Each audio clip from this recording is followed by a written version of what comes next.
Beautiful Saturday night. Can't believe it's Saturday. I can't believe it's January 10th. I feel like it was just New Year's.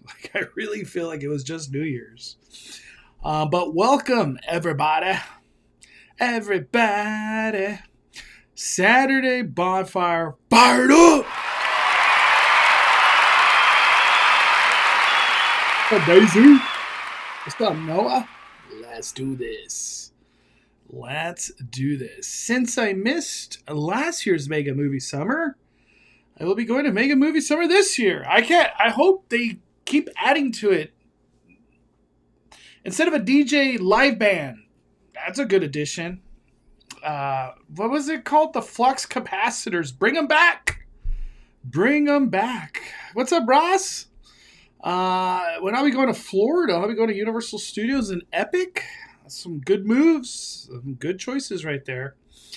You're about to fall asleep? We're just getting started. Judah!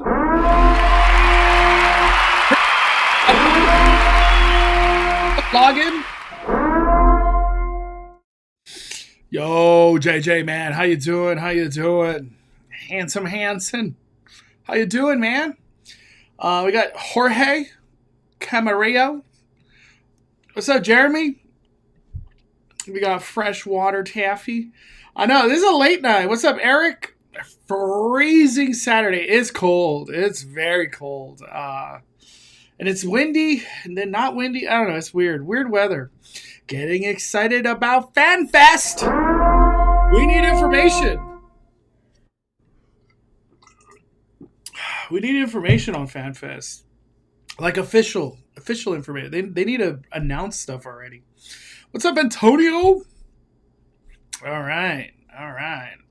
I'm assuming everybody could hear me. I just want to make sure my chat's working. But happy Saturday, everybody.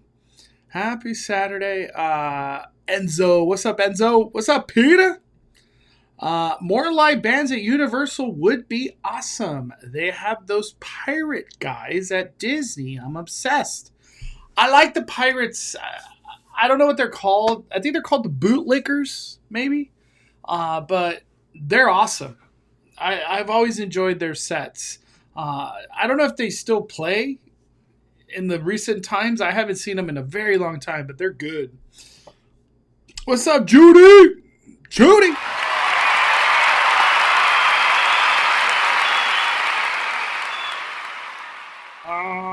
Very tempted to make my own Tatooine Sunset. Is there like a recipe on the internet or something? Man, a lot of stuff to talk about today. Really, I want to react to a big article that came out. We'll get to that soon. But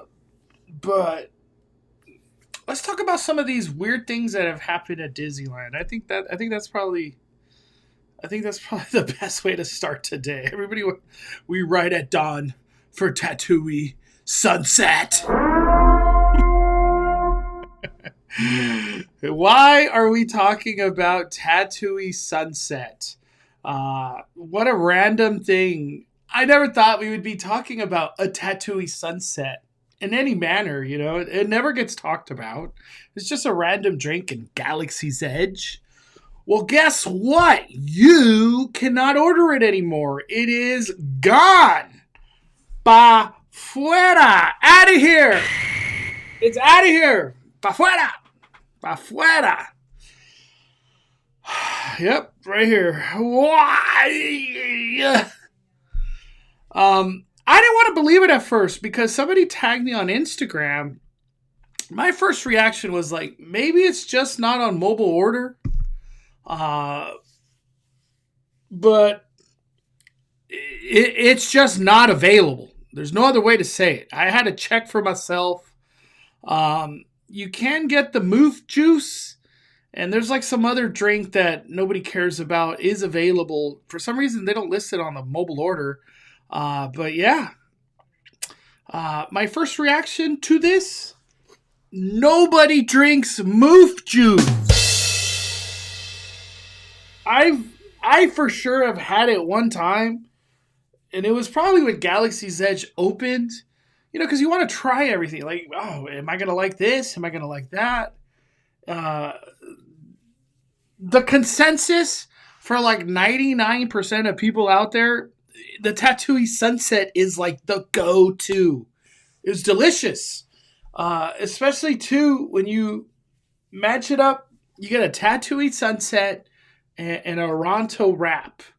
Either the breakfast one or the lunch one. It doesn't matter. It's one of the best combos at Disneyland. So yeah, that happened today. Probably happened at the beginning of the year, but it just wasn't really reported on. I don't know if this is a seasonal thing. Maybe it comes back April. I don't freaking know. But it's really starting to sound like it's a budget cut. Because my other reaction was like, maybe they're struggling with ingredients. Everybody that has reached out to me, they're like, nah, dude, it's a budget cut. They don't want to do that one no more. They're just kind of simplifying things, I guess. The other big one that really shocked everybody, and shout out to Theme Park IQ, he was the first one to report on this. And I couldn't believe this was true either. Because it was like, what? The film strip fries are gone? They're gone? Pa fuera! Pa fuera! They're gone. The film strip fries are gone. If you remember, that's what they look like. I went to mobile order. I had to see it for myself. It's real. It is real. I went to Award Wiener, and that's right. It's just regular fries. You're not allowed to chew. Like, I almost feel Disney should have allowed people, hey, you still want those fries? We're just going to charge you more. I don't know. I feel like that should have been, that would have been like a nice medium of like, we get it. Disney's just gouging money left and right.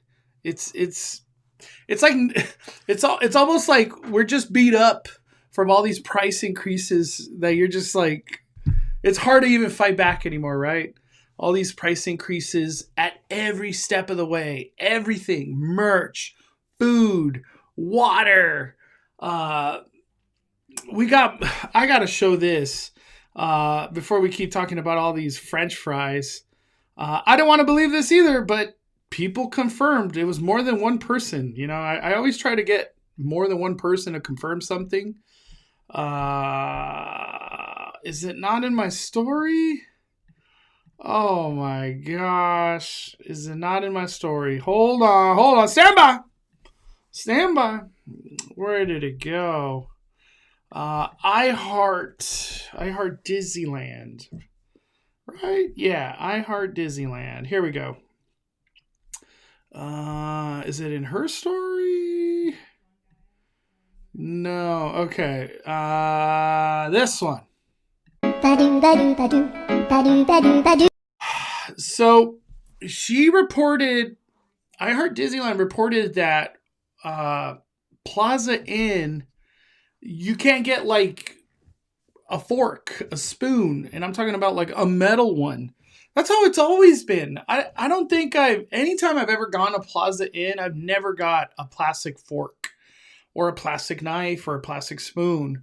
But supposedly what they told her, everything could be different from whatever cast member you talk to, is that people were stealing the utensils or like the forks and knives and whatever. They were stealing them from Plaza Inn. I believe it. It's a travesty, but yeah, I guess they're going to plastic.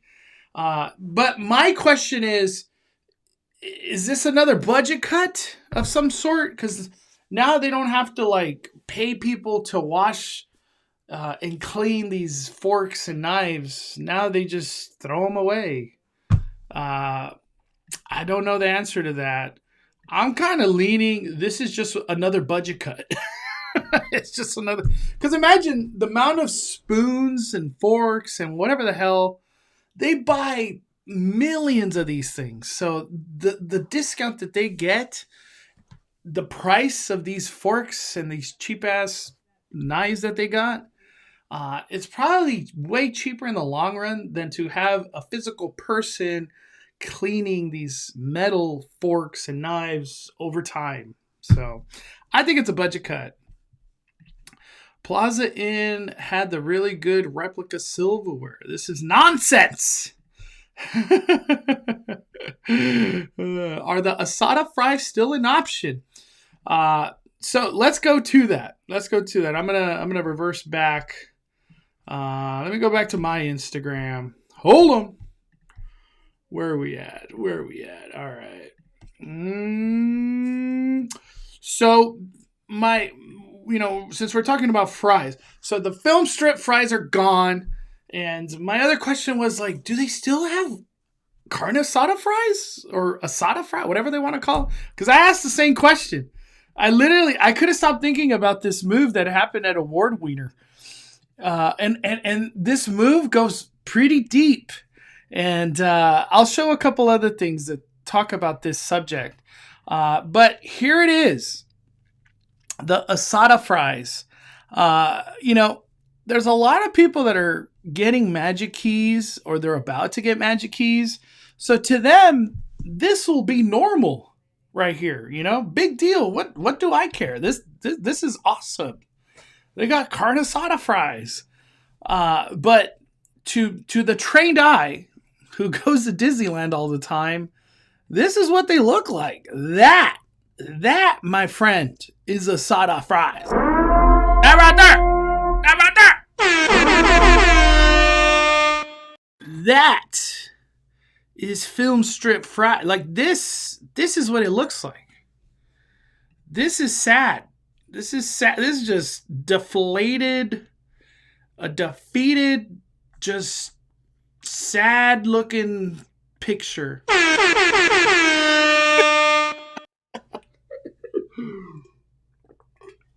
So,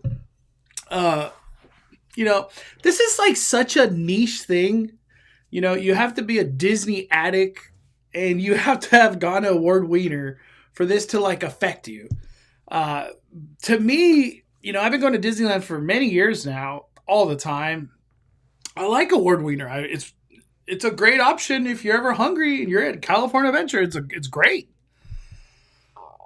This is devastating. So like, I was like, should I post this? Should I not post? I was like, I'm just going to post it because like, this is frustrating. And I was like curious if other people kind of feel this frustration too. And there's a lot of comments. I don't know how many comments. I haven't checked. I guess I could see. There's 36 comments in this post. So I don't know what the negative to positive are, but I don't think there's many positive. It seems like everybody's pretty pissed. Those are asada fries. Asada fries. That's the best way I could say it, Jay. Do you guys want some asada fries?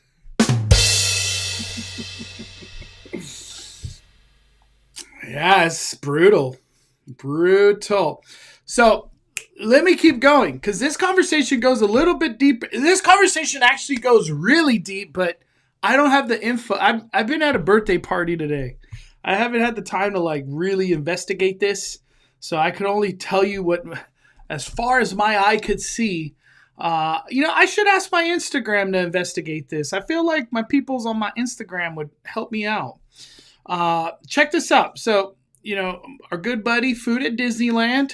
Shout out to Food at Disneyland. I love Food at Disneyland. He reported on something crazy.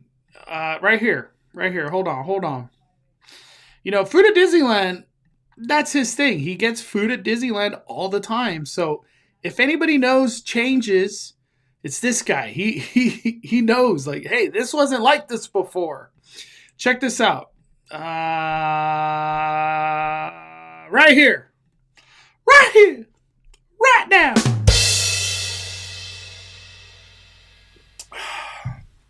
So it says, why change the mashed potatoes to steamed rice? And he's talking about this braised beef short rib. This is one of our favorites over at Cafe Orleans. Don't think this is a good change. So I was kind of like, and then it dawned on me. I was like, oh, it was mashed potato. And probably red potato, mashed potato. So now they changed it to steamed rice, seasonal vegetables, bacon, mushroom, demi-glace, $32. So you went from the mashed potato to steamed rice. That's the change. Crazy. And that's when the food for thought was like, I'm noticing a little trend going on here. I think what's happened is, and this is like a wild thought, a very wild thought, and I'll get a little deeper. But it seems like the trend is Disney outlined a lot of things. What are some cheaper substitutes we could make and either charge the same price or increase the price, even though it's a inferior product? It's a worse product, but we're going to charge more. And it seems like a lot of these little switches happened everywhere. Another place that somebody reported on, they went to Smoke Jumper Grill today. No longer crinkle cut fries. It's just those regular fries. It's the regular fries, like an award winner. The regular fries. Somebody said, I guess they used to be steak fries. There's steak fries at Flo's. Those are regular fries now.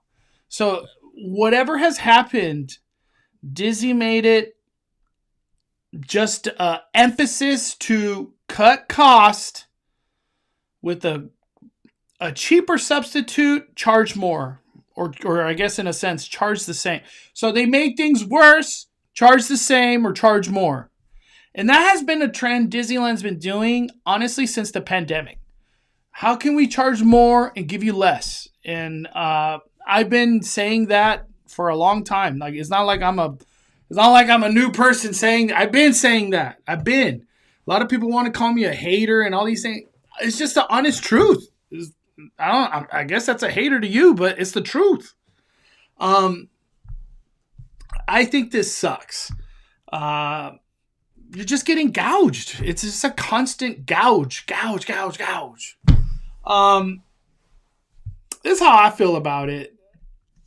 Why is Disney going so out of their way to what is the term, penny pinch? They're going so out of their way. A trickle down effect all the way to mashed potato, to French fries, that they're like, we need to keep making money at that level. At that level, at the very bottom of the totem pole, we need to make more money right there. I think that's crazy.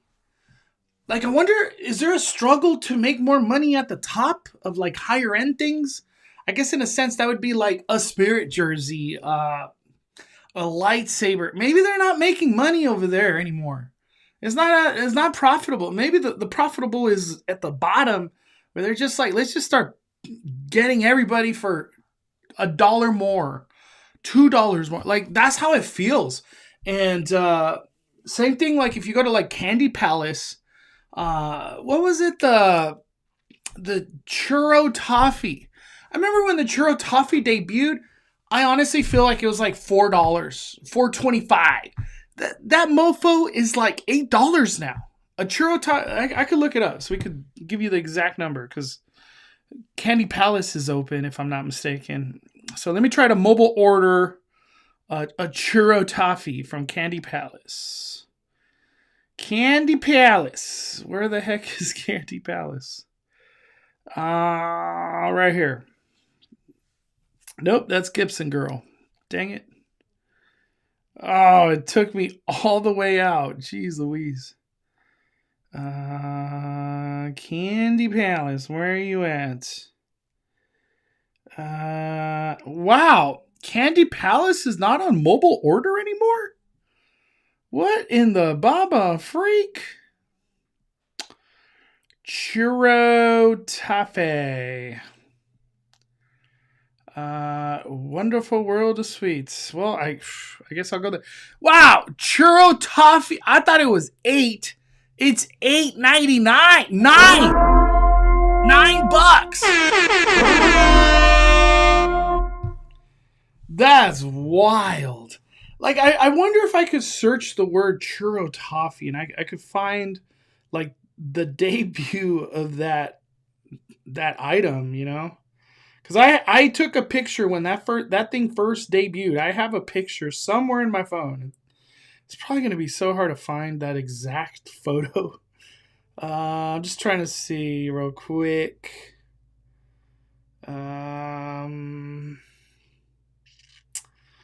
20. It came out like 2020, 2021. It's not that old, that Churro Toffee. Man, that's just a hard photo to try to find. Oh, I think I got a photo. No, this is from 2024. Yeah, it'll take me a little while. I bet you I could find it though.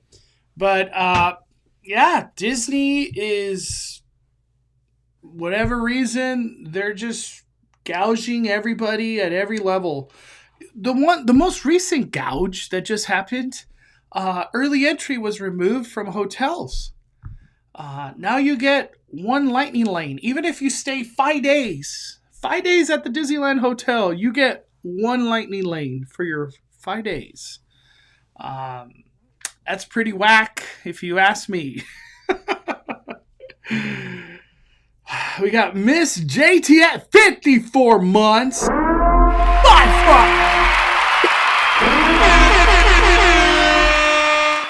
Thank you for 54 months. Oh my God.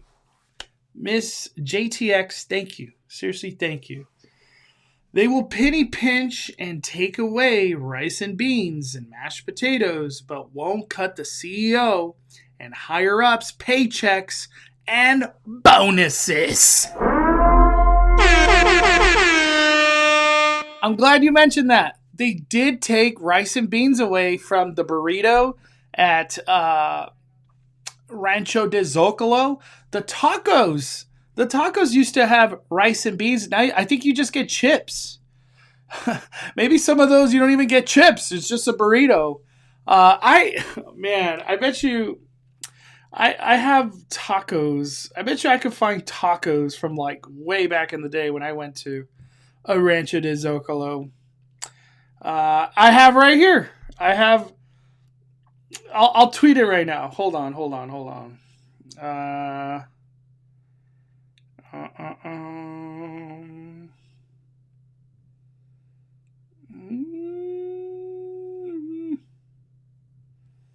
Let me do this right now. I'll put it on Twitter.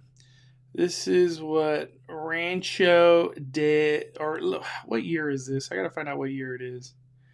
2018. So this is 2018. This is what tacos look like in 2018 at Rancho de Zocalo. Disneyland. All right, let me tweet that out. Look at this. Where we at?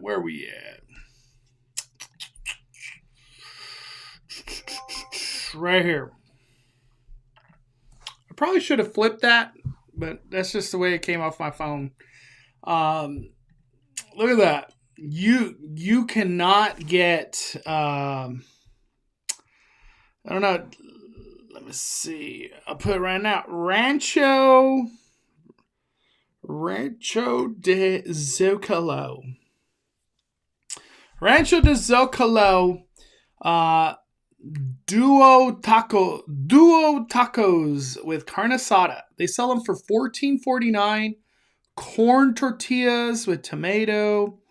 Here it is, with corn tortilla chips and salsa. So you no longer get the rice and beans. You just get chips. I don't know what this cost back then, but I'm pretty sure it wasn't $14.49. It was probably in the $10 range. As this is 2018. This is 2018 Rancho de Zocalo. But yeah, that's just that's the reality of what Disney is doing. It is what it is. It sucks. It really does. USC Greg, I think they debuted at $6. So you're saying they increased 50%.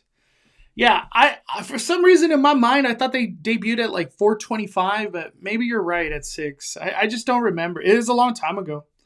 Churro, here we go. Yeah, okay, so $6. Thank you.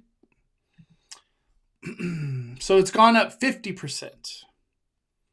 You know which one I really enjoyed back then too? Where it's just so expensive now where I'm like, I just can't like agree to pay this price anymore. It's the peanut butter square at Candy Palace. It was actually like a different peanut butter square back then. It had like a graham cracker. They've removed the graham cracker, so now it's just a chocolate and peanut butter. It was so good.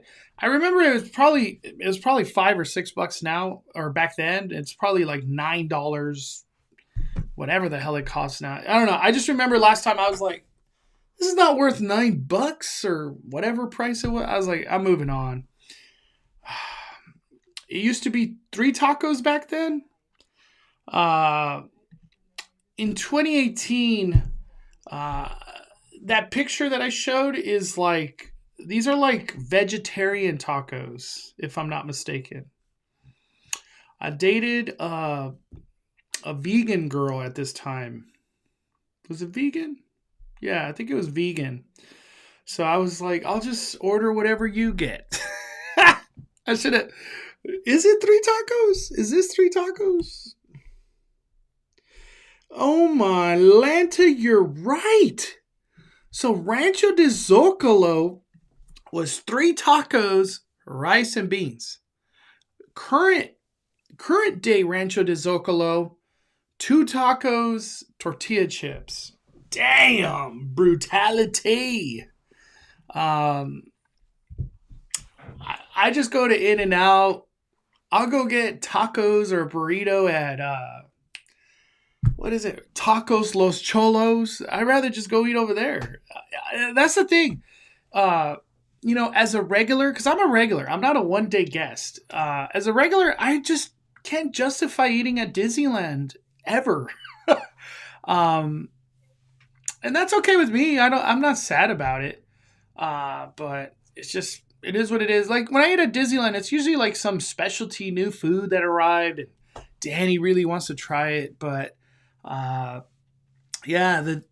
trend, it seems like they're just taking away something good, replacing it with something inferior, and charging you more. It's just the reality of what's happening. And that idea, that mentality, it's trickled all the way to the food. At the very bottom, all the way to mashed potatoes is now rice. You used to get 3 tacos, you get 2. Rice and beans, you get tortilla chips.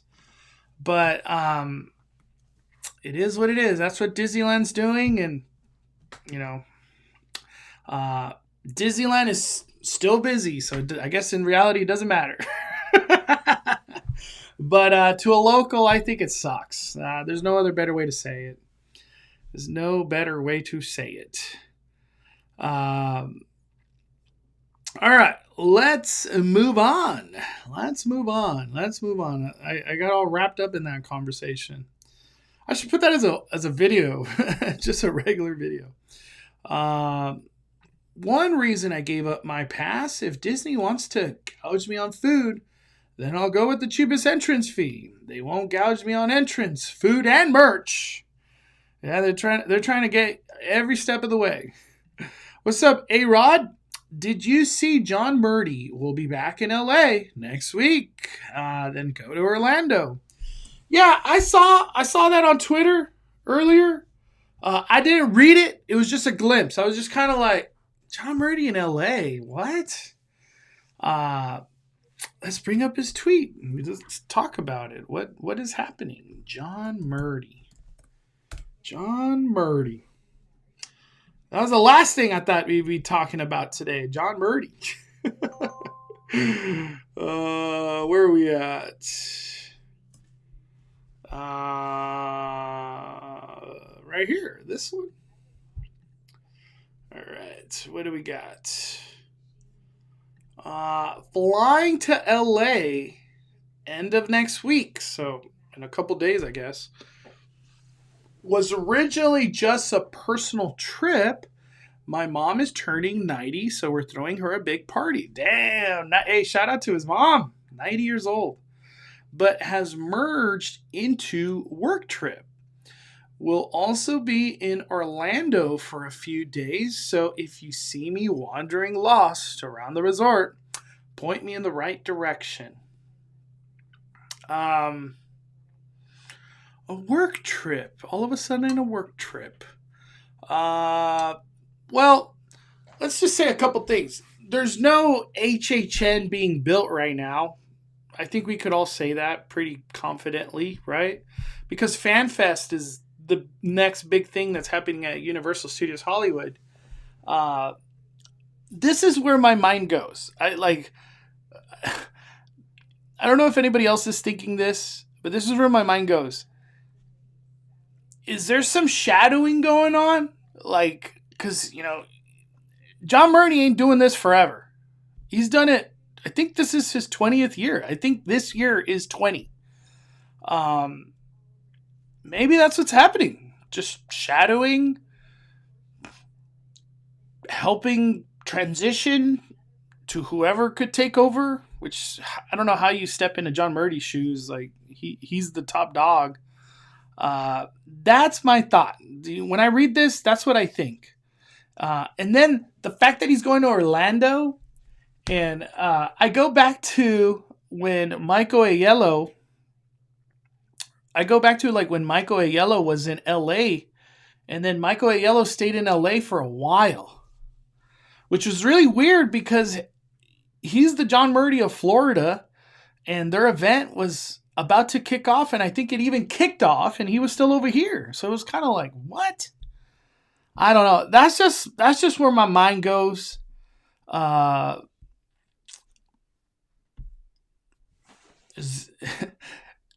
just gonna say it. I don't have a rumor, a whisper. This is just my intuition. Is Michael Aiello? Is he gonna take over here? It's a weird thing to say because John Murdy's like the god of Hollywood, but that's just where my mind goes. What do you guys think? I want to hear what the chat. What do you guys have to say on this? I would love to hear from you. They are probably collaborating on a house together. They could do that through email, a phone call, Zoom, FaceTime. Why would they have to meet? I don't know why they would have to meet in person or anything. I wonder if the trip to Florida was like, hey, since you're out here, we're going to send you to Florida. And I think it's meetings more than like, hey, how do we do this one IP or something, Murdy will be in town for HHN meetings or FanFest meetings. What's up, Nick? Maybe in Orlando because the sound stages are in the works for HHN all year. I could see that. You see, Florida, I don't doubt they're working on HHN. They can. They have a whole sound stage that's specifically for HHN. Hollywood don't have that luxury where it's just like this whole sound stage is HHN all year, every year. Let me see. When are you heading to Universal? January 25th. Really want to meet you. I never know when I go to Universal. Is literally a lot of my trips have been just spontaneous. I don't have any trip planned right now. My next trip that's planned in the near future is Disneyland. I haven't really thought beyond that. If the roller coaster starts running, I will go there if I can. But I don't have a Universal trip right now. Maybe checking on Universal Monsters work for a Scooby-Doo experience. I don't know. I get the vibe that John's really not connected with FanFest. I don't know. I just get that vibe. Murdy has nothing to do with FanFest. That's just the vibe I get. I agree, I guess. Maybe going to check FanFest plans. In the panel I attended, he seemed to be jealous they came up with Scooby-Doo and Monster. I don't think he's jealous. They're all a team. I don't think there's any jealousy of anything. Murdy's team will start building for this year's HHN pretty soon. I heard it's not like... This is just what I've heard. I could be wrong. I hope I'm wrong because it'd be good for me. I heard they're not going to start doing stuff till like April, May. We're getting kind of like accustomed, like a tent went up in February. I don't think that's going to happen this year. It's just there's FanFest. He can finally see Dark Universe. John Murdy is based in Ireland. Yeah, him traveling to California, that is not easy. That's brutal. It's a brutal flight. It is not fun, for sure. Florida has such a big team. Hollywood needs all the space we have. Yeah, dude. We need more space every day. There haven't been too many updates at Hollywood compared to last year. Let's all pray for a fast ride. We need a date. Maybe to check on future progress of the permanent tents. I don't think so, dude. Orlando already has the originals written since it's their anniversary year they had figured out last year. Yeah. I'm going to go on a limb and say I think it's a shadowing thing. He's creating... Gosh, I don't even want to say it. He's creating an exit plan. That's where my head goes. But yeah, I haven't heard a rumor or nothing. That's just, when I read this, that's just the vibe I get. That's the vibe. I don't know. I guess nobody else got that vibe. I'm the only one that got that vibe. But, as much as my heart wants to be like, we need John Murdy for like 5 more years, 10 more years. I think he to him, it's like, I'm trying to be with my family, man. And me being a dad, I totally get it. I get it, man. Because when you have kids, that kid will never be 3 years old again. That kid is 5 once. That is it. That 4 to 5, goodbye. So I get it, man. Being with family, it's important. It's very, very important. What's up, Christina? Murdy could be meeting with the filmmaker for one of the 2026 HHN houses. I believe it. But, why can't that just be a phone call or emails or text message or a FaceTime? I don't know. Why an in-person thing? It's just... And the reason I say is, that's such a hassle. This dude's in Ireland. That's a long ass... I don't know.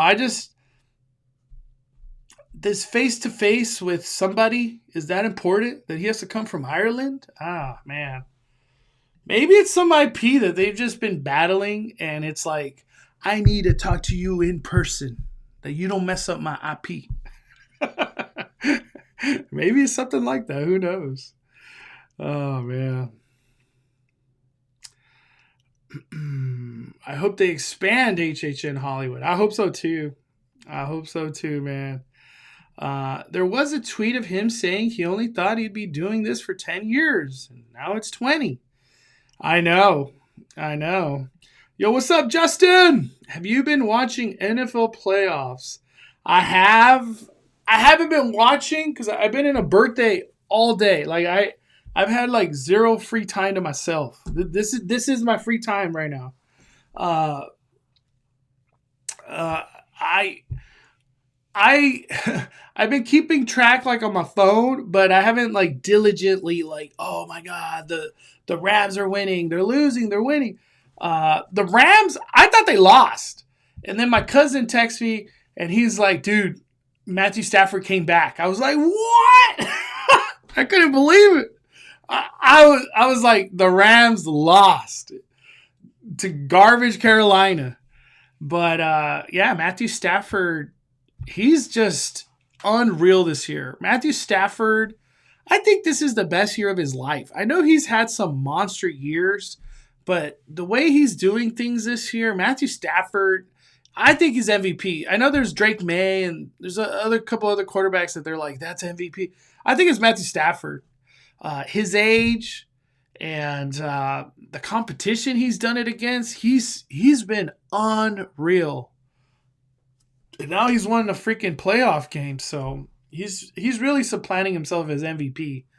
The Browns or the Packers Chicago Bears game, I didn't watch it, but I'm shocked that Green Bay didn't put that game away. Just run the ball.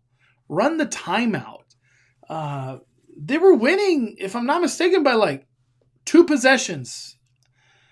I don't know for how long, but for a lot of the game they were. They just collapsed. Absolute collapse is heartbreaking for that whole team, Green Bay. That is a devastating loss. Like, those dudes went home sad. Ain't nobody. That's not like a hold your chin up. No, we are sad. That was brutal loss to the Bears. But for the Bears, what a momentum. That's like, it gave, because Caleb Williams, I've watched him, because I watched him as a rookie. He did not look like he was poised like a leader, but he's making it happen. And I'm starting to become a believer. Caleb Williams, legit. This dude's legit. Man, I could just imagine how good Caleb Williams will be next year. Now that he has a playoff win, that's huge. The Bears, they're real deal. They could run, throw, defense. It's crazy. NFL is crazy. Man, now that I think about it, because tomorrow, I was like, what do I want to do tomorrow? I have like a free day. I want to watch Five Nights at Freddy's. That's what I want to do. And guess what? There's one showing at City Walk at 10 p.m. I was like, what the Baba freak? I don't want to watch Five Nights at Freddy at 10 o'clock at night. That's ridiculous. It almost makes me want to buy Five Nights at Freddy. I'll just watch it in my house. Ridiculous. The Bears did everything to lose. Dude, it felt like it. Terrible throws. Just, they came back. They're the comeback kids all season. Hey, shout out to the Bears. They did it. They did it. Raiders suck. Ain't that the truth? But if I'm not mistaken, I think Raiders got the first pick, so them sucking was good. First pick!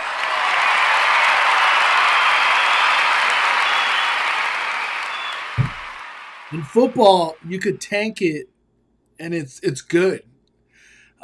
Basketball, you cannot tank because they do that stupid lottery. So just because you have the worst record doesn't mean you'll have the number 1 pick.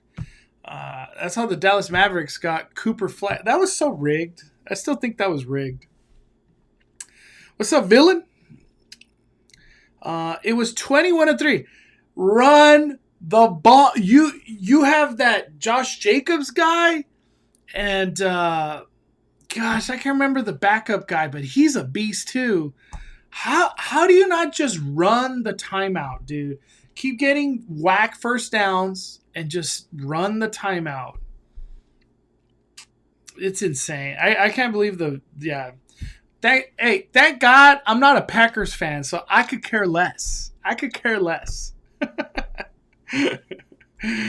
Rudio! when movies hit digital stores, they reduce screenings drastically. I know. I've been slacking on. I've seen Five Nights at Freddy twice in the theater. I want to watch it again. Like, I enjoyed the movie. I like the soundtrack. The whole Avenger moment, you know.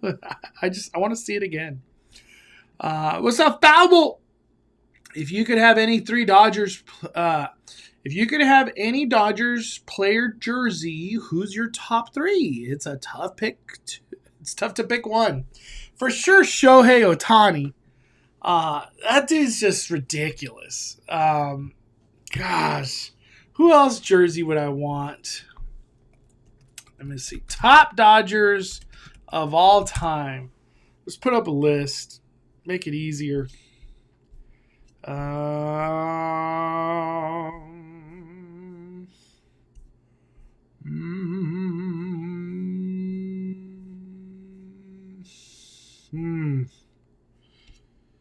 Man, this was not the list I wanted.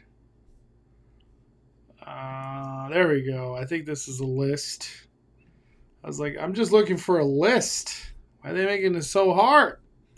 John Sutton, that was way before these are all way before my time. Man, Fernando Valenzuela, kind of before my time. You know, Kershaw, I would love a Kershaw jersey. Dude's a beast. I watched him in his prime. Ridiculous. He just got old. Gosh. I would have to, man, this list goes too far back for Dodgers.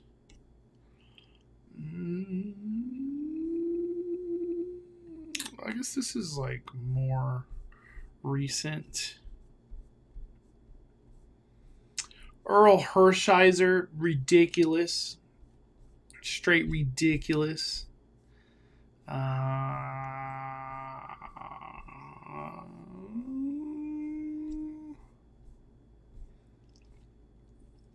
Man. You know, I don't know if it's like recency bias, but for sure Kershaw, Yamamoto, and Shohei. Like, I'd be like, if I had those on the wall, I'd be happy. I know it's recency bias, but like, we're living through this time right now, and it's ridiculous. The Dodgers are ridiculous. Now, I love Freddie Freeman, but like, I'm not a huge, like, I want his jersey. Honestly, Mookie Betts too. Mookie Betts ridiculous. Dodgers are just stacked. I want everybody's jersey. Everybody's jersey. Yeah, Hideo Nomo, dude. Like, my mind also went to, like, Mike Piazza. Remember Mike Piazza? I wonder if I could bring up Mike Piazza. I remember Mike Piazza.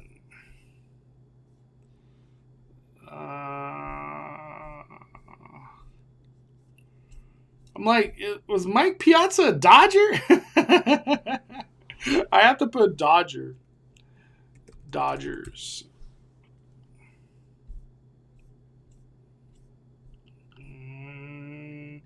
For some reason, I just remember Mike Piazza as a kid. That was like one of the Dodgers of me growing up. What is this? Home run clears Dodger Stadium. That one is hit a mile. A majestic shot. Oh, with that announcer, a majestic shot. To the top of the bleachers out there. Wow. Number 37 for Piazza. Dude, Piazza hit it out of the steroids. Yeah, dude, hey, steroid era of baseball was freaking nuts, dude. It was nuts. And that one may be as long as he's ever hit one. You're the outfielder? It's going above the stadium. Like, this is stupid. It's stupid. I think Shohei has hit one out of the stadium. It's not a normal thing to hit it out of the stadium.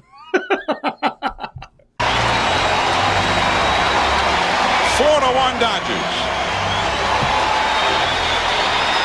That's what I remember. Mike Piazza, man. Damn, walk-off home run right here. 5-5 ball game. Dodgers have 6 hits. The Padres have 11. No errors in the game, but I'm going to say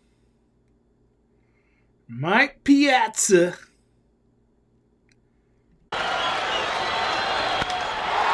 right field, way down the line. That ball is out of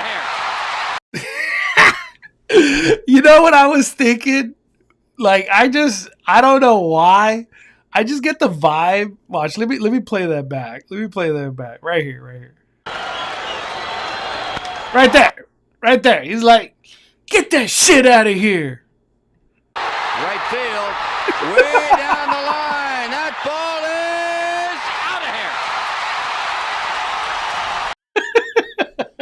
here. I love the Dodgers. Oh, I love the Dodgers. I can't wait for Dodger baseball. I can't wait, man. I can't wait. What do you think of Edwin Diaz? Monster. Just straight monster. Dude. Man. Like, I want to be there the first day he comes out. I just want to see, I want to feel the crowd when that horn hits, that ridiculous awesomeness. Now Timmy Trumpet takes.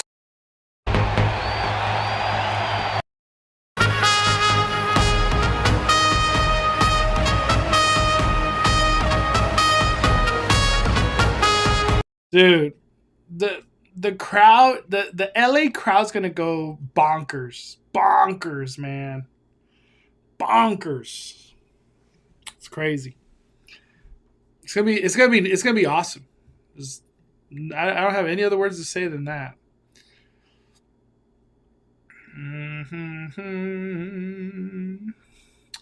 All right, straight crazy over here. So, what's exactly being added to Avengers Campus? Well, it's a ride called Infinity Defense. I could show you actually. Infinity Defense.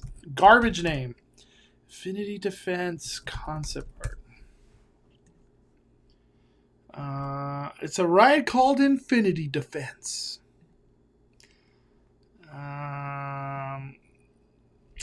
That is what's coming to Avengers Campus. It's a battle to take out King Thanos.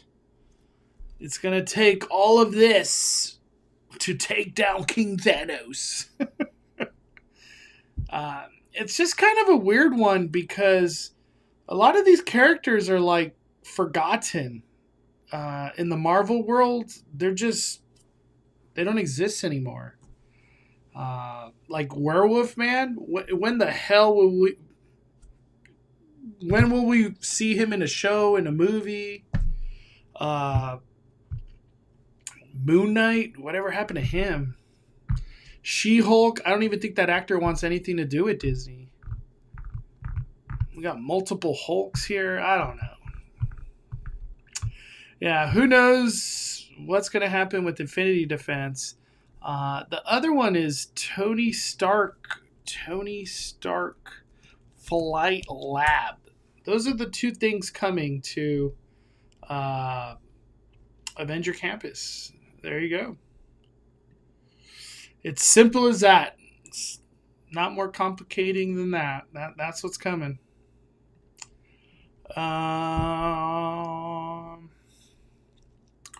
What's up, Stefania? Mondo, I hope we don't see some budget cuts for those, right? It's going to happen, dude. They budget cut everything, man. It is what it is. Saw today King Thanos is a character in Doomsday, possibly. I've heard that scenario. I guess Doom is going to have like a squad doing stuff in the multiverse.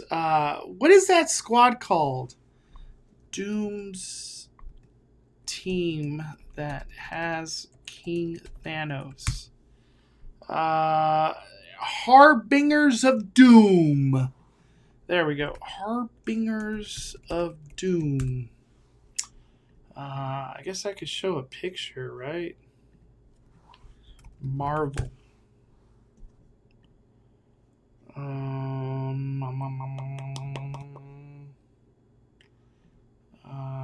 Is this probably the best picture to show?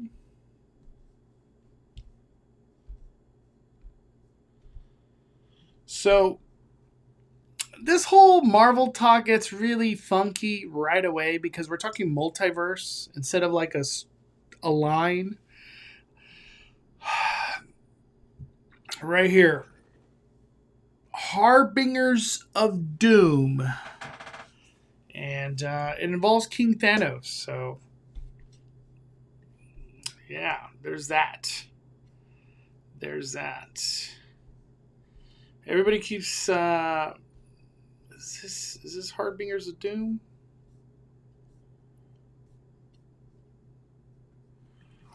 King Thanos and Doom.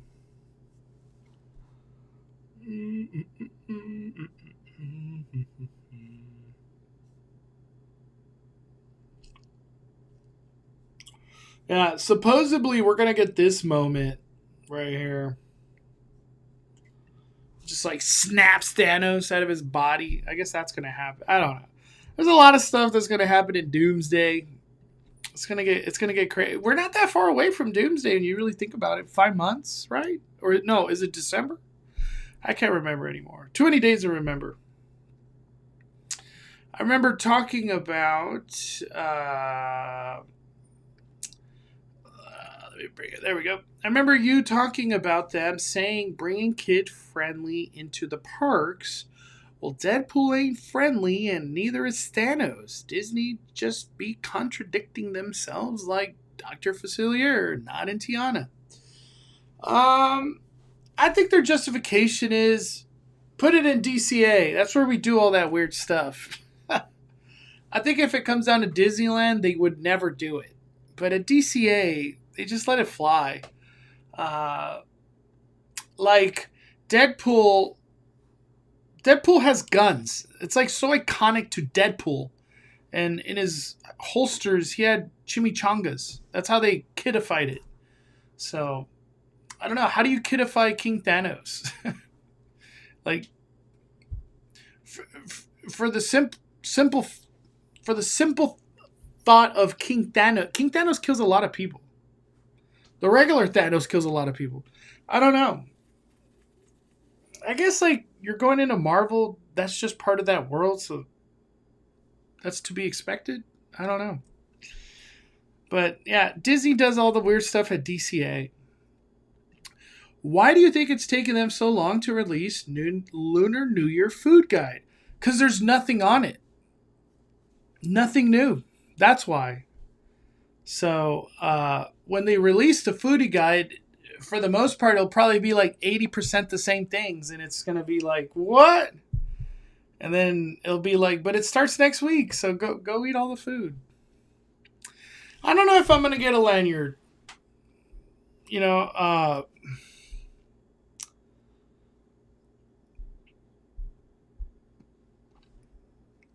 yeah, I don't know if I'm going to get a lanyard for Lunar New Year.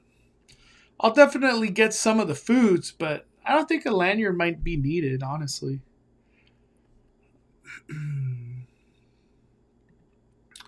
What's up, Amy? Amy at Disney.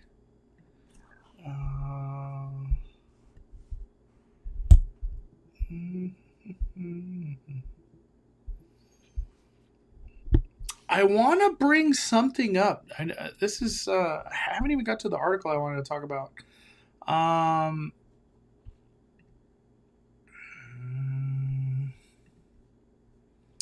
gotta go to my Twitter.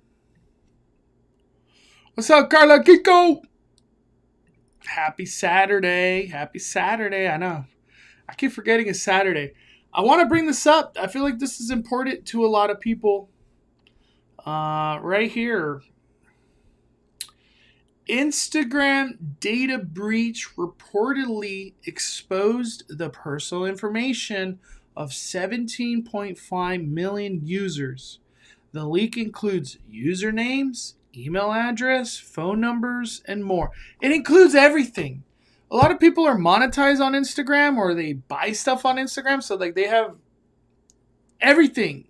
Address, credit card, if you probably put your tax info, it has all that. They jacked everything. This is frustrating. Identity theft is horrible. Horrible. And guess what happens with a data breach, identity theft? What else would happen? This is terrible. Terrible. And the other thing that I was kind of surprised is that Instagram is like not getting ahead of this and like notifying people, hey, I'll go to my next tweet. I guess that'll make it easier to say right here. Don't click any links from emails you get from Instagram. Hackers already started sending password reset emails, hacking in to user accounts. I didn't know this was happening. So I put it on my Instagram story, and a lot of people have reached out like, dude, I got that email. I got that. And I'm just like, I hope you didn't click nothing. I hate clicking links. I hate it. I'm like a link hater. This is sad. I don't know what else to say. It's just sad. And people getting their identity stolen. It's terrible. Terrible. I don't know how else to say it. It's terrible. Yeah, it's just, I just wanted to spread awareness because this is a thing that's happening right now. And if you are watching this live stream, you are more informed right here, because I just wanted to bring awareness. Awareness. Man, it's crazy. It's crazy. Anybody in this chat, did you guys get that stupid ass email? Anybody get that email? That fake email? I was getting texts saying to reset my password. Damn.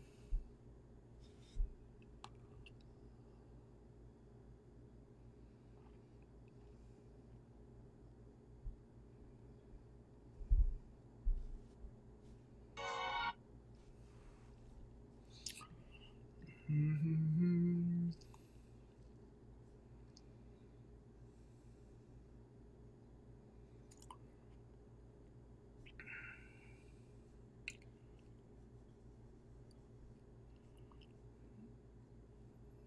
Yes, I ignored it. Look right now to see if I got it. Yeah, I haven't got it. So that's why I wasn't aware. I wasn't aware that was a thing. Identity theft is often difficult to fight too. Yeah, it's horrible. That's why when I hear data breach, I'm on Instagram, so it's like I don't doubt my info got jacked. Just with all the other users, it's just terrible. I did also told me to reset my password. Yeah, I got that email. I click the hey, if this is an error, let us know here, and it takes me back to IG. I hope you don't get hacked, Falble. All these emails. I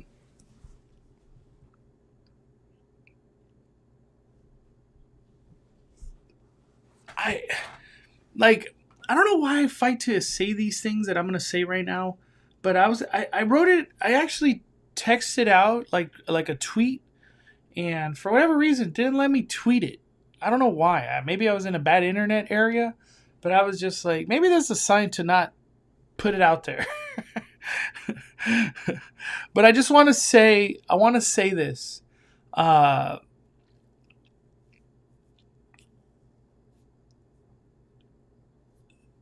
there's a way to combat identity theft, because identity theft, what it's all about is they jacking your info, and they want to do bad things. Take out a credit card, take out a loan, whatever things they're trying to do, it involves your info. It's identity theft. One way to combat that stuff, in my opinion, like I've never heard anybody talk about this, but I just want to say it, is your credits, you could actually lock them. You could lock your credits, so if you ever need to use your credit, you have to manually unlock it. It's a pain in the ass, but you can unlock it at any point in time. And then you run your credit because you're allowing it to. So if you lock your credits, with all the bureaus, there's 3 of them. Anybody ever tries to jack you or do something malicious with your info, guess what? They can't run your credit. It's frozen. And at that point, you just hope those people move on, and they're just like, hey, this account right here, I can't run his credit. So it's worthless. It's worthless to these essentially bad people.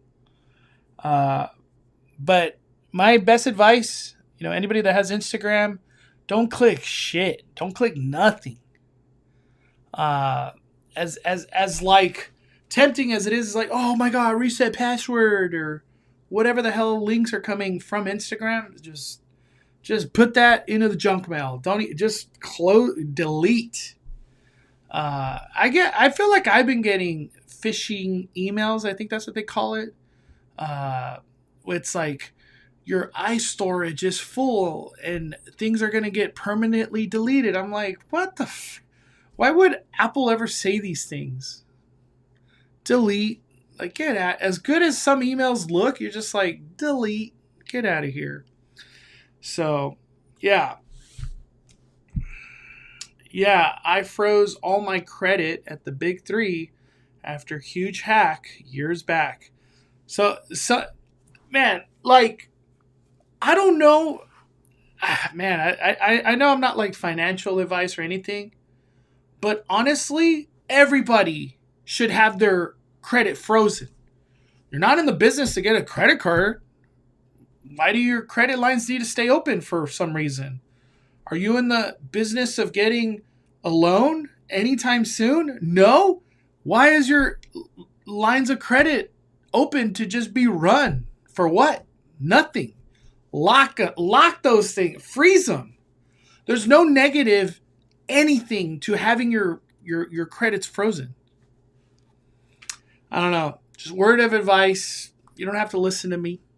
But I promise you, those are some golden ass words. Who said that? Filmmaker free. I'm glad you know. It's really strong words of advice. Like, it's crazy. So yeah, don't click links. All right, I want to get a vibe check. Are you guys awake? I know it's getting kind of late. Are you guys awake? Anybody awake? Anybody awake? Everybody awake? I'll drop 5 fires in the chat if you're awake. I just want to get a vibe because I got this article right here. This is a big one. I feel like this might be an hour right here. But if everybody's sleepy, I'll just fire it down. You know what I mean? Because I think we've been live like an hour. Been like an hour. W advice. Dude, I'm telling you. I will never steer you guys wrong. Like, I have a heart of gold.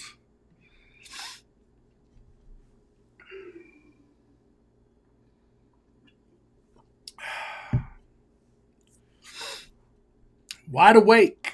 All right. I'm awake. Packing for my trip. Let's go. Just got home from in-laws. Nice. We got to talk about that Sorcerer Mickey fountain. I think we'll talk about it with the thing I'm going to talk about. I'm wide awake. Okay. Okay. Okay. We got some fires in the chat. All right. Everybody's awake. Everybody's awake. Let's go. Damn. Everybody's awake. All right. All right. I'm enjoying this. Thank you. Well, let's get the party started.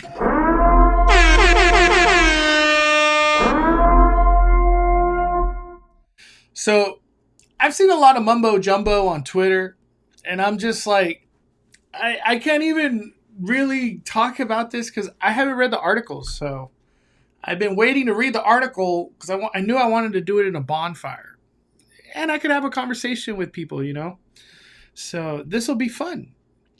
A big article was dropped. I don't even know why these things exist, but Wall Street Journal dropped the article and the big title, the 3,000 person team working in secret to create Disney magic. I don't really like secret. What? It's a $60 billion bet on the future of entertainment. And it's up to Imagineers in their hidden warehouse to make it work. Look at that. That's gonna be one of the best splash mountains we've ever seen right there. Lion King. It's gonna be awesome. It's gonna be awesome, man. All right, this is an article from Wall Street Journal. It literally dropped yesterday by Ben Fritz. So credit to him. Disney executives thought they had made an amazing deal. Partially built cruise ship that its bankrupt owner was willing to unload for $40 million. They figured it would cost about $1 billion to complete, less than half what the company typically spends to build a new vessel. Then the Imagineers got their hands on it. This was a big deal. Very big. This is a cruise ship that is nothing like the current cruise ships of Disney right now. So it's going to be a totally different experience. I'm excited to see this come to life. It's going to be cool. Imagineers design every Disney princess castle, roller coaster, and restaurant, and are responsible for the highest stakes bet in entertainment. They discovered it was harder than their bosses expected to turn a ship made for gambling into a family-friendly entertainment vessel. Starting in 2023, they tore out its center and moved steel girders until they resembled Swiss cheese. They doubled the size of the galleys, expanded the stage, and made room for a Marvel stunt show. 12 themed restaurants, including Pixar Buffet. That's going to be awesome. They fought with mixed success for the time and money to rebuild everything from the sound system to the central staircase. It was like trying to turn a Honda into a Hummer. The final cost of the ship, now known as Disney Adventure, is about $1.8 billion. It's a lot of money. It launched in Singapore, was delayed at the last minute from December to March 2026. Disney Adventure, like, do we have any new photos on this? I'm curious. Is this it? Wow. This gigantic ship right here. Is that it? I'm assuming it is.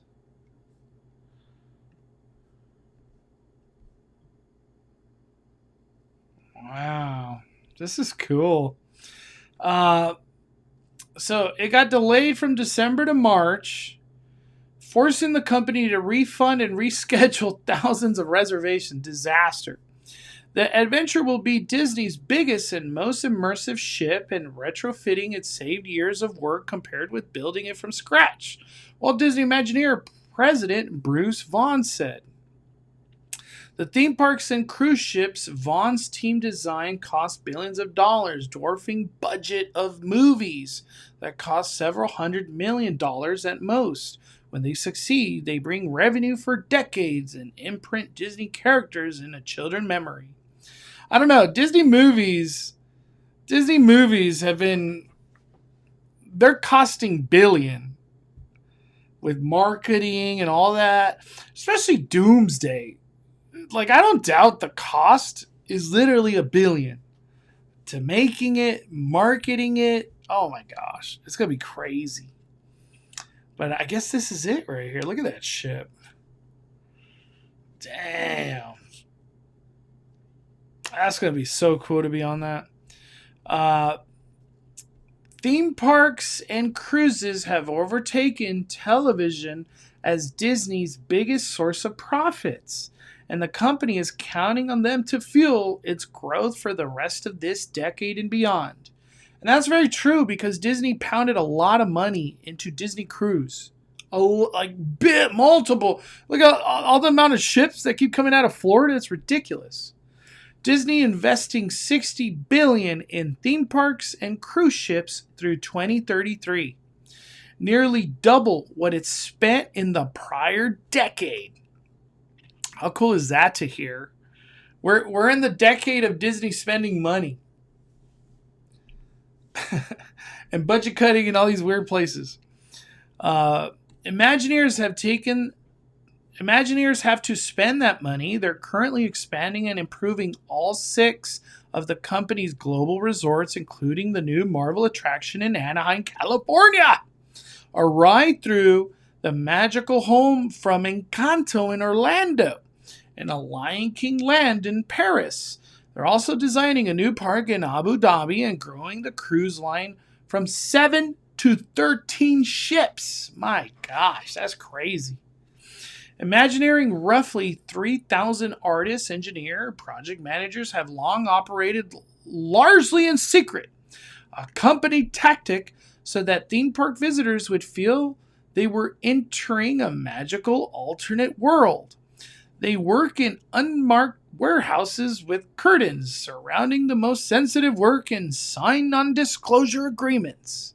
Inside the company, they've been both a source of pride for their creative genius and frustration due to their insular culture and budget-busting spending. Here we go. Disney investment in theme park and other capital. Wow. Look at that. I guess right here. These two.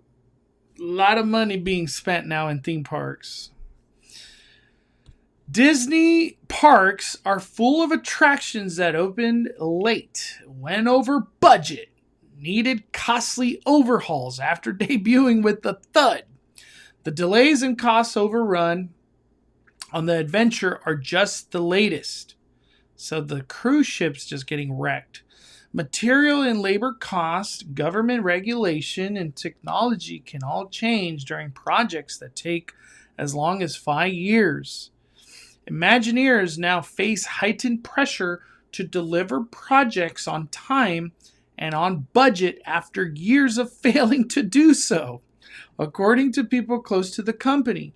A spokeswoman said 93% of Imagineers' work in the past 4 years have come in under budget. What kind of words is that? A spokeswoman said 93% of Imagineers' work in the past 4 years has come in under budget. Like, are we talking budget cuts? Is that what this is referring to? They're also fending off increased competition from rival Universal Studios, which aggressively expanded its theme parks and hiring some former Imagineers. Epic Universe. Imagineer leaders are also trying to restore morale. Damn, morale is bad? Imagineering leaders are also trying to restore morale, employees say, pummeled by a decade of layoffs, conflicts with corporate leadership, and an aborted plan to move the team to Florida. Bond, a widely respected veteran Imagineer who was pushed out in 2016, was brought back to lead the charge. This is by far the most ambitious period in Imagineering history. You believe that? You believe that? The current time we're in is the most ambitious of Imagineering. That's crazy. What's up, Mark W? We got a super chat from TJK. Hey, Mondo, I feel bad for those people. Which people are we referring to? But thank you for the super chat. I'm sorry, I haven't been reading the comments. But thank you. We're going to ramp up and reignite Imagineering culturally. And we've got a tremendous amount of investment coming through.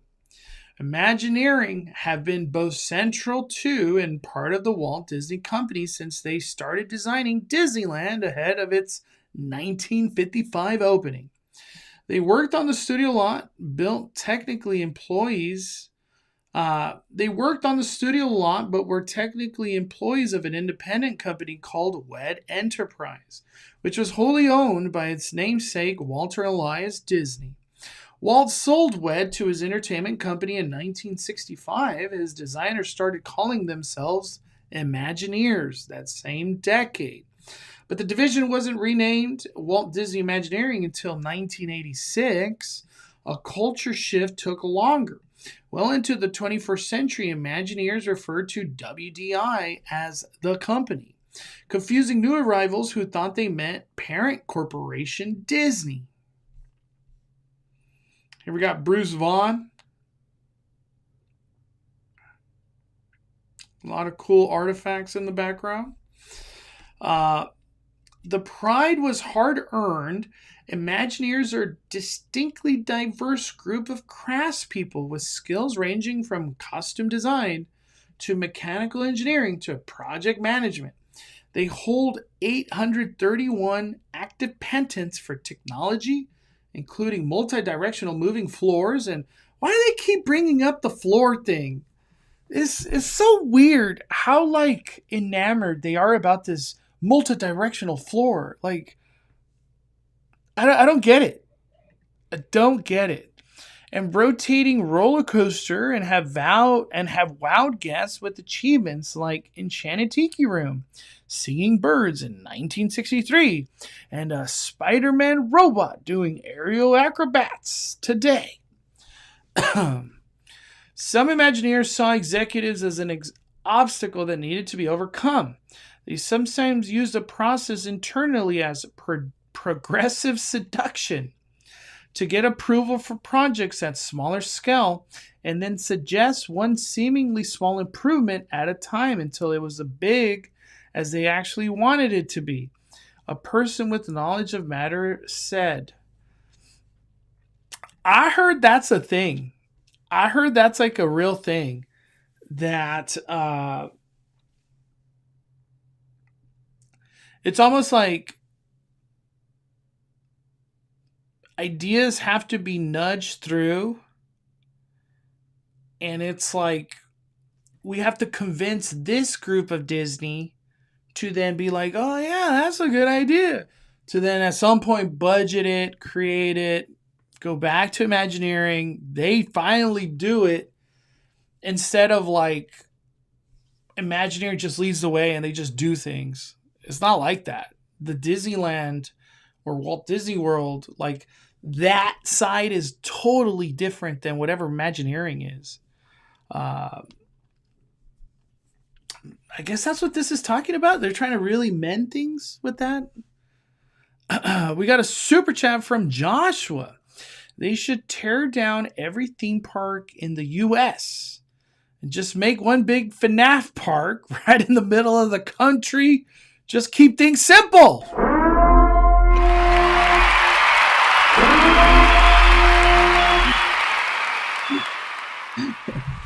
We just need more of this. That's what we need. I like your simple thinking, Joshua. We also got the person with a super chat. Thank you for everything, Mondo. You are the best. No, you are the best. You are the best. You are the best. Thank you, the person. I appreciate those kind words.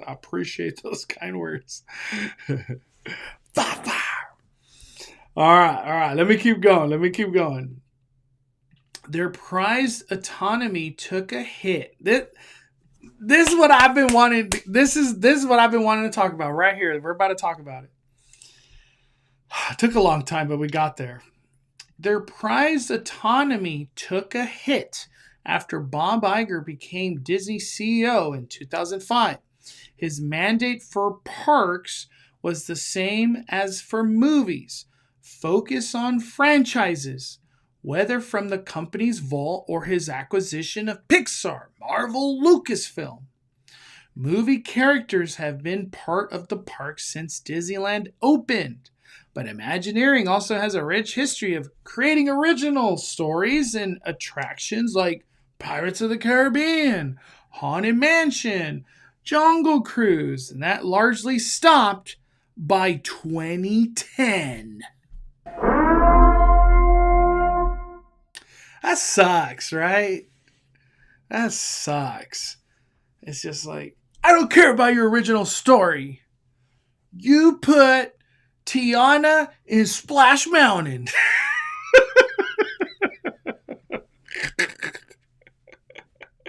I don't care if it doesn't make sense.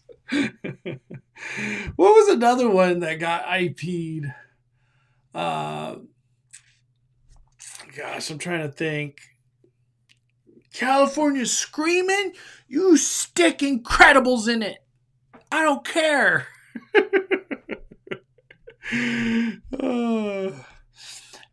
At every all-hands meeting, I would be asked if we get to create new Imagineering original stories again, said Barbara Bauza.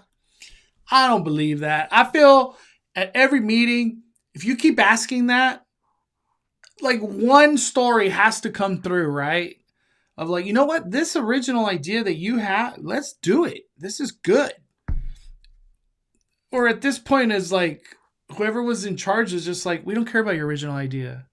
We have Moana. Do a Moana walkthrough with water at Epcot.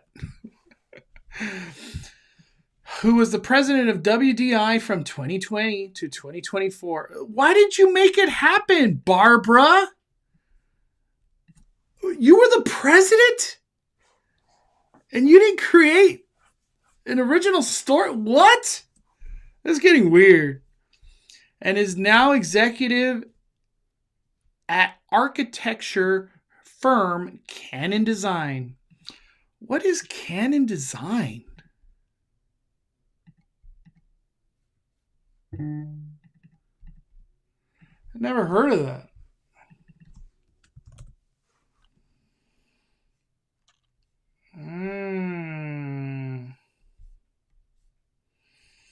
So these people make buildings. So she left the company. From the late 2000s through 2010, Imagineering built new Cars Land at California Adventure, opened up a new theme park in Shanghai, and designed new lands in the U.S. based on Star Wars and Avatar. All were successful with fans and none went according to plan. What? I can't believe this is being said. Some people with knowledge of the matter, Shanghai Disneyland cost nearly $2 billion more than originally estimated and opened a year later than scheduled. Orlando's Pandora, the world of Avatar, cost $1.2 billion compared with the original budget of $850. A Millennium Falcon ride in Star Wars Galaxy's Edge was designed with 5 different missions. Oh, I don't even want to read these words. But opened with only one due to budget and time constraints. Like, this ride's like 5 years old now, right? Is it more than 5 years old now? Like, why is it still one ride through? Oh, man, it's crazy. The other Star Wars attraction called Rise of the Resistance wasn't ready when Galaxy's Edge opened in 2019 and broke down frequently at first. They've really handled Rise of the Resistance really well. It doesn't break down frequently. What a picture right here. That was the hardest attraction technically that the company ever built. It's a ride system inside a ride system inside a ride system. Yeah, very true. It's now one of the most popular rides at Disneyland and Walt Disney World.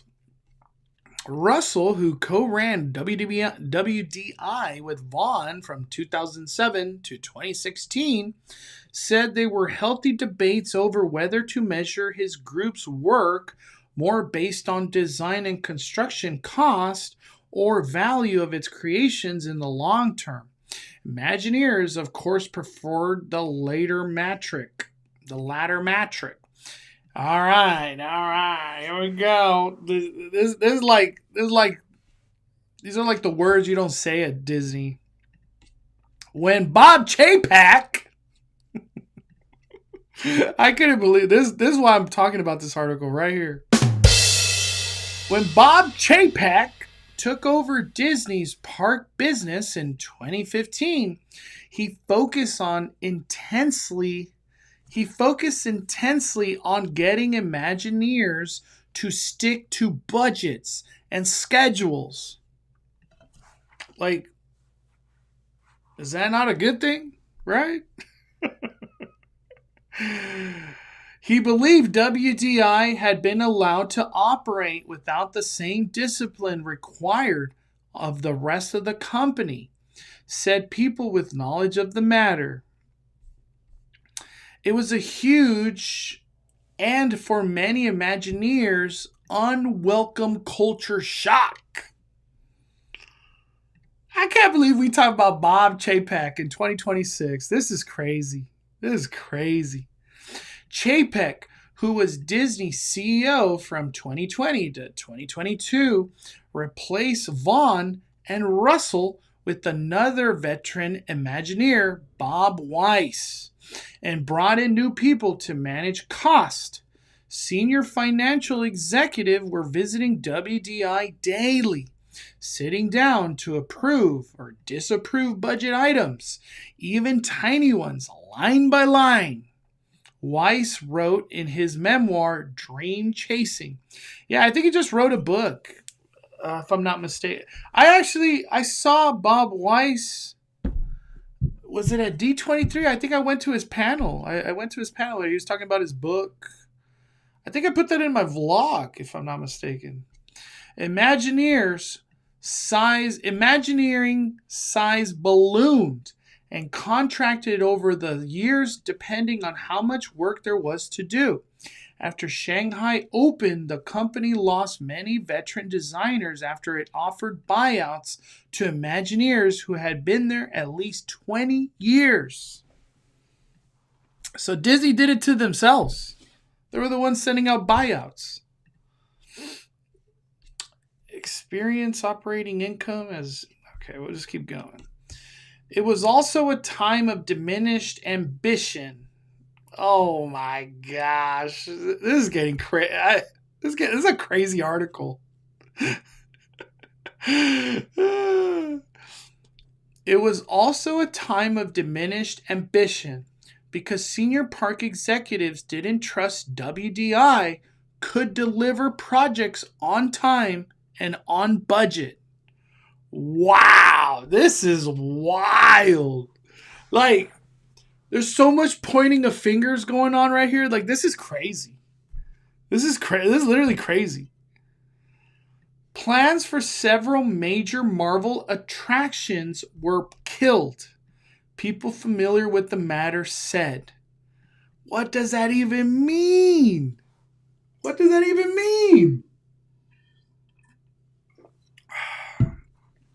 I'm assuming that meant Avengers Campus. Because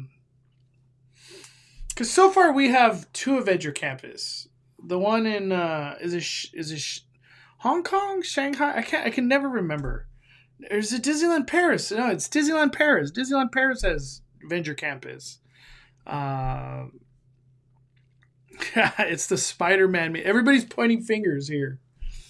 To think behind the scenes, Disney is a complete mess.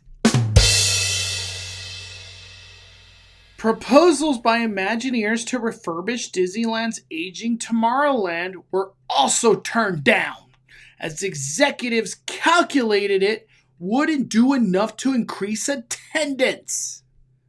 I don't know. I don't believe that. I don't believe that. I just can't. I can't even read this article with a straight face. Like, you're trying to blame Bob Chapek right now. Proposals by Imagineers to refurbish Disneyland's aging Tomorrowland. So, like, they know it's in bad condition and aging. They know. Everybody knows. Disneyland's aging Tomorrowland were also turned down, as executives calculated wouldn't do enough to increase attendance. This is where my thought went right away. This is just where my thought went. Bob Chapek was in control, and at the end of the day, there was a Bob Iger watching every move, calculating his moves. He knew what was happening. So, like, as soon as Bob Iger came back, you could reverse a lot of things. You could budget a lot of things all of a sudden, right? Where's the conversation with Tomorrowland in the last, 2022? So 4 years. 4 years. In the last 4 years, what has happened with Tomorrowland? Is everybody agreeing now with Bob Chapek was right then? That you're like, yeah, just leave Tomorrowland an S show. Leave that stupid wall with concept art up, just staring at everybody. Nothing's ever going to happen. Where's the leadership? Bob Chapek's gone. Why hasn't things happened? It wasn't fun anymore. This is crazy. It wasn't fun anymore. Theron, Imagineer, 23 years, who left in 2020 and now runs a themed entertainment consulting firm. Wow, hey, that was probably a good thing right here for Theron. Got his own business. Things got worse in 2020 when most Imagineers were furloughed because there was so little work to do during the pandemic. Later that year, 411 were laid off. That's a disaster. Soon after, those left in Imagineer Glendale headquarters were informed they have to move to Florida as part of a larger corporate relocation. When Disney canceled the plan in 2023, some people were screaming with joy and others were crying because they already bought a house. Said former Imagineer David, who's now a producer and consultant, man, you know what I keep seeing? Everybody that leaves Disney upgrades their lives. Producer, consultant, like, he's probably owns his own business now. Like, what? In winter 2023, soon after Iger returned as CEO, Disney Experiences chairman Josh D'Amaro asked Vaughn to launch at seafood restaurant near Asked Vaughn to launch at a seafood restaurant near beach in Orange County. The Imagineer thought he would be providing advice to a former colleague, but the conversation shifted to the plan to nearly double Disney's investment in parks, cruise ship related technology to $60 billion over the next decade. So let me get this right. Josh and Vaughn We're like, let's go get some seafood. And Josh was like, dude, I got this plan. I got Abu Dhabi. I got some ships that are going to be made. We're going to do Villains Land. What do you think? How much money do we need? How much dinero? And Bruce Vaughn was like, we need 60 billion. Hey, pass me that shrimp. I need some of that shrimp over there.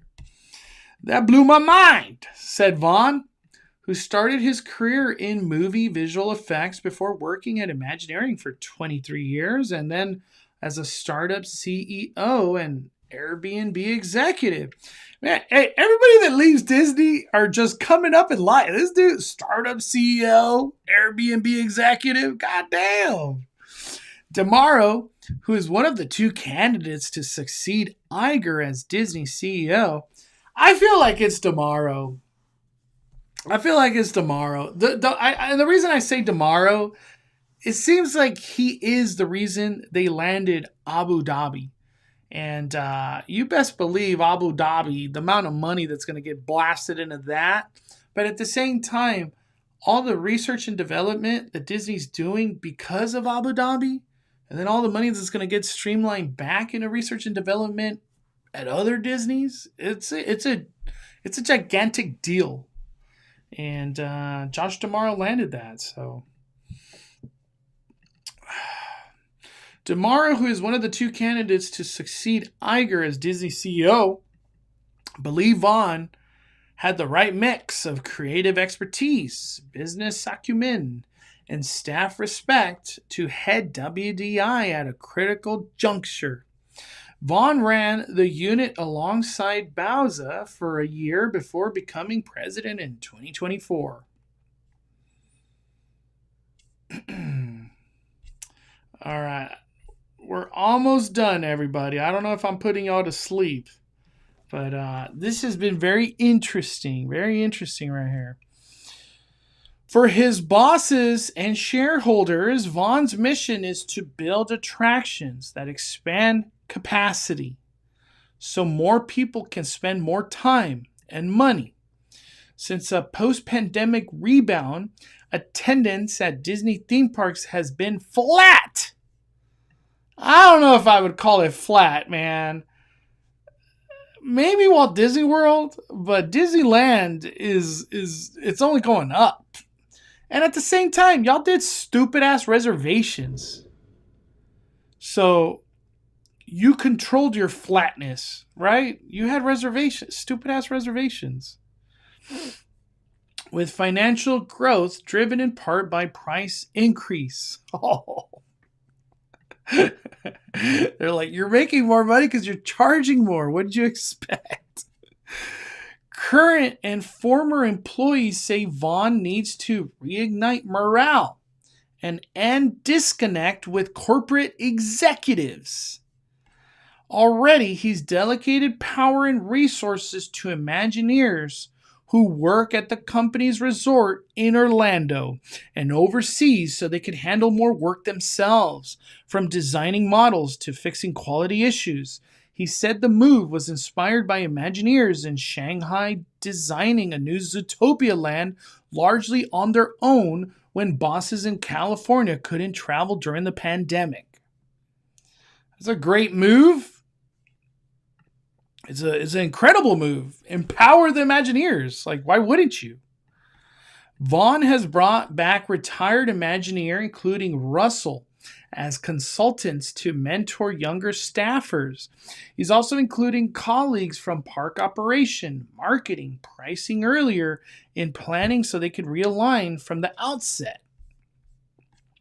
We're very disciplined and we manage the budget and schedule, I think, excellently, he said.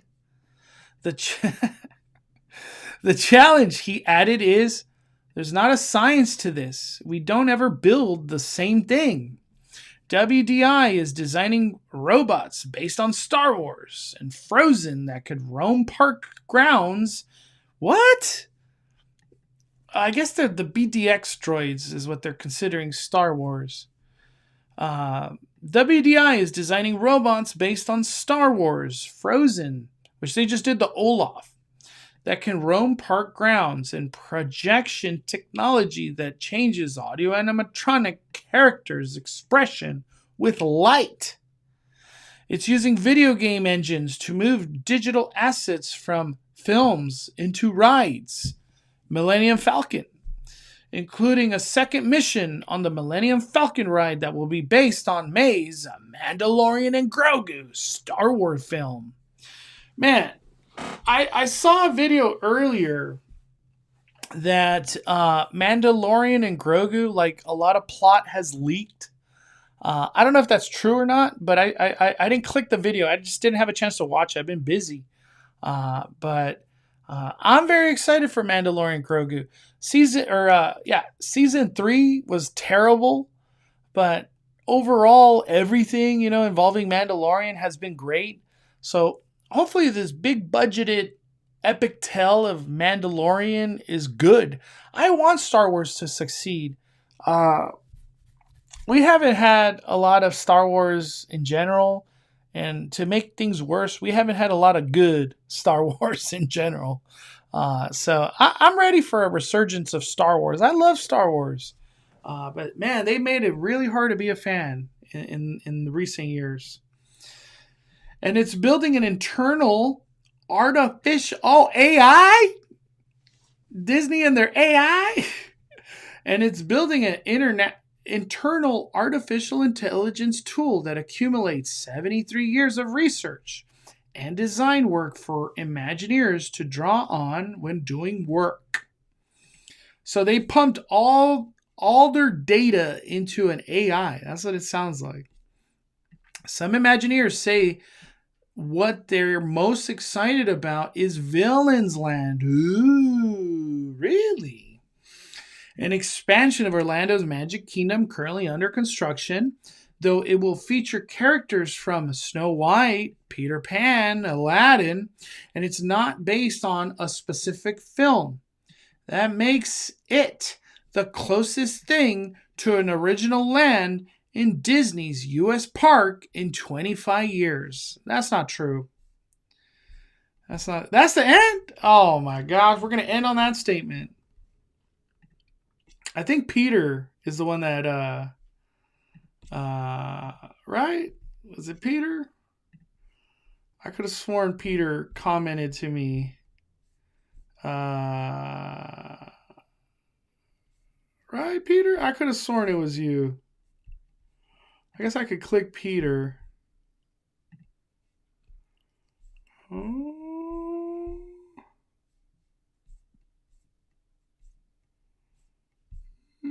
Or was it me? I don't know. I can't even remember anymore. There's been, what is Galaxy's Edge or Avengers Campus? Those are not original. But what I got out of that article is it sounds like Disney's been a mess behind the scenes, and like the chain of command has been terrible. I think that's the best way to say it. It's been terrible. You have all the money people and then the people with the ideas, and then like connecting these have been impossible. And when they do connect, the concept of over budget, terrible schedule, that I guess has been a disaster in the Disney company badly. Tron, the Adventure Treehouse, Galaxy's Edge, this new cruise line that they had to refund everybody. What I got out of this article, they're working that relationship of the money people and the idea people, and they're just trying to empower the middle. I'm excited. We keep hearing about the $60 billion investment. We're going to spend $60 billion in 10 years. Like we have to believe it, and it is happening. And like Vince Vaughn was saying, this is the most ambitious time ever for Imagineering. To hear those words, I take it fully 100%. I accept that. And as a fan of Disneyland, I am beyond excited. A fan of any of these Disney parks. We're going to get a lot of cool stuff, man. We're going to get Avenger Campus expansion. We're going to get Coco. We're going to get Avatar Land. And that's just what we know. There's probably more stuff that we don't know about that probably involves Disneyland side. Because these are all DCA side. But I could imagine there has to be stuff for Disneyland. There's no way that they spend $60 billion of investment and none of that goes to Disneyland. I guess technically you could say the wall statue, but I'm talking about like expansion. Or not the wall statue, but the wall animatronic. And at Walt Disney World, they're going super hard. Villains Land, Cars Land, Monsters Inc. Land, Muppets Ride. The new Buzz Lightyear is coming out soon. They're also getting a wall animatronic. Like, they're going so hard. There's a lot of money and manpower that's going into Imagineering. So we're in like a renaissance of Disney. I think we're going to feel that a lot more this year because we're going to just see a lot of construction. We're already seeing Coco. They're already taking down trees. But I'm excited. I am thankful to be a content creator in this time because, like Disney said in that article, they weren't really spending that much money on parks in the last 20 years or whatever. So it's cool. The fact that it took them this long to realize that their parks and experiences are the most profitable part of the company is just wild. It's because it's been the movies. They've been crushing the movie, but they ain't crushing the movies no more like they used to. Should have always had the most investments, not the studio. Yeah, the studio. That's the crazy part is that, like, I know Disney's still successful with movies. They're making a lot of money. Like, I think this year alone, they dropped $3 billion movies. It was Lilo and Stitch, Zootopia, Avatar. No other studio did that. But, you know, they still come out with their Snow Whites, Elio, all these other garbage-ass movies. It's a weird one with Disney, right? But I guess that's what happens when you're a studio. You're going to get flops. But there was a point where Disney Marvel was just unstoppable machine, and maybe they're really trying to chase that dragon again. So we'll see what happens. All right, that's the end of that article. I don't know how long that took, but I hope I didn't put y'all to sleep.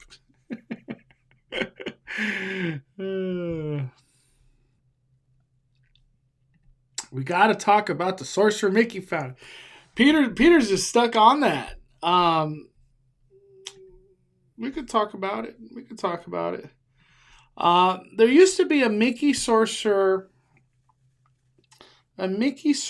fountain right outside of Monsters Inc. Obviously, it doesn't exist anymore. Disneyland hates fountains. Or Disney, they just hate fountains. They're not a fan of fountains. They like removing them these days.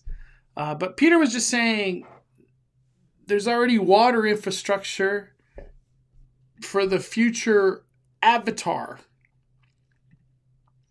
I'm sure they're going to have to add a lot more water infrastructure, though. Like this is massive amounts of water compared to like a little fountain. But we need to hear more info, right? We haven't really, like, what is all this? Avatar's going to be good. I know there's a lot of hating on Avatar Land, but it's going to be good. I'm very excited. Very excited for Avatar. Disney seriously needs to go back to their roots. Go back to making Disneyland and Walt Disney World magical. I do love me a magical Disney. Mondo, did you hear that Avenger Doomsday is supposed to be 4 hours long? You know, if it's 4 hours, I'm all here for it. You know, we're getting to see our favorite characters and a lot of them for 4 hours. So I'm cool with it. I'm cool with it. Mm-hmm. And we're thankful to have you as a content creator. Hey, thank you, Amber. I appreciate you. I'm excited. I'm excited to take on the future of Disney and try to cover these things, to the best of my ability. I'm not at Disney all the time like I used to, but mainly it was because they're not doing nothing. There's nothing new. There's no news. But that's changing very dramatically. We have Coco already well on its way. We have Avengers Campus on its way. The Avengers Campus expansion, that's the one that I'm kind of like, as a content creator, I'm kind of like dumbfounded. In reality, I feel like people don't care. Like they don't care about Avengers Campus updates. But maybe because Marvel's not too hot. But hopefully Doomsday just turns all that around and everybody's all hot on Marvel again. Can we please go back to 90-minute movies? I heard that we don't have 90-minute movies mainly because of streaming. Everything revolves around streaming minutes. And that's why a lot of movies make their movies longer. Because guess what? You get more streaming minutes when people watch your movie on streaming. And streaming minutes is like the god of that world. So that's why you don't get 90-minute movies. One movie I watched today, Back to the Future. I want to watch it again. Same movie. I want to watch it again. Porto's underway at Downtown Disney. Very interested in that product. Yeah, Porto's, I can't wait. It's gonna change the landscape dramatically, man. Just because everybody's getting pulled to Porto's instead of the middle or Din Tai Fung area. I almost feel like Porto's might make Din Tai Fung a ghost town over there. That whole area, not just Din Tai Fung, but that area back there, it might be a ghost town. Because everybody's spending their money at Porto's. I don't know. It's crazy. Porto's is like in and out. It's like that. You know what I mean? Dude, Mondo, I'm stoked for us to be having a roller coaster outside at Universal. Now, if we could just get back to some entertainment and show. Dude, I know. We need more shows, entertainment. The Blues Brothers. Bring the Blues Brothers. They were part of Hollywood. Bring them back. Yeah. We'll see what happens, Foul. I agree, man. Universal, I just don't know where they're trying to go with things.